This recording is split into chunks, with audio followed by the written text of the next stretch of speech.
This is Dr. P here, and I get a lot of questions. This actually is a text, and it says, my son dislocated his kneecap earlier this year. Nothing torn or broken.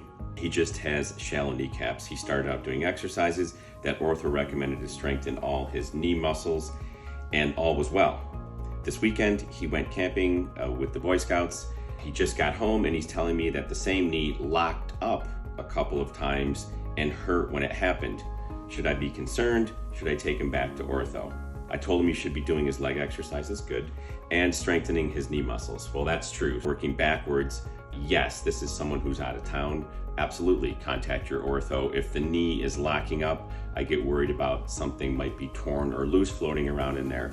So the kneecap is the patella, and that can pop out of joint, and then sometimes it needs to be pushed back in. Dislocation is when it pops out of joint.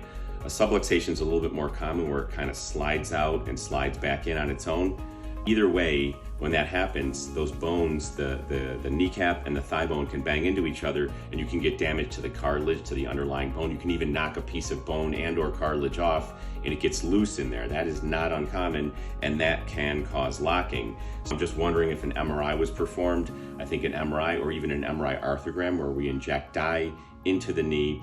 It's not radioactive dye, it's a magnetic dye, mostly salt water, saline, but a little bit of this magnetic dye, and we can see, that'll outline if there's something loose floating around there. Obviously, the only way to know is to go in there and look, but not all these people need surgery. I agree, usually these can be rehabilitated. I would also say, I would not say that nothing was torn, because there are ligaments that connect the kneecap to the thigh bone, and so when that kneecap dislocates, those are torn or sprained or stretched. So there is an injury there, and then they heal, just kind of like the ankle ligaments heal, but then they're always a little bit looser, a little bit more prone. Strengthening those muscles is important, but in this case, it sounds like definitely get in touch with the ortho that saw the patient in the first place, and probably an MRI or an MRI arthrogram would be in order in my mind.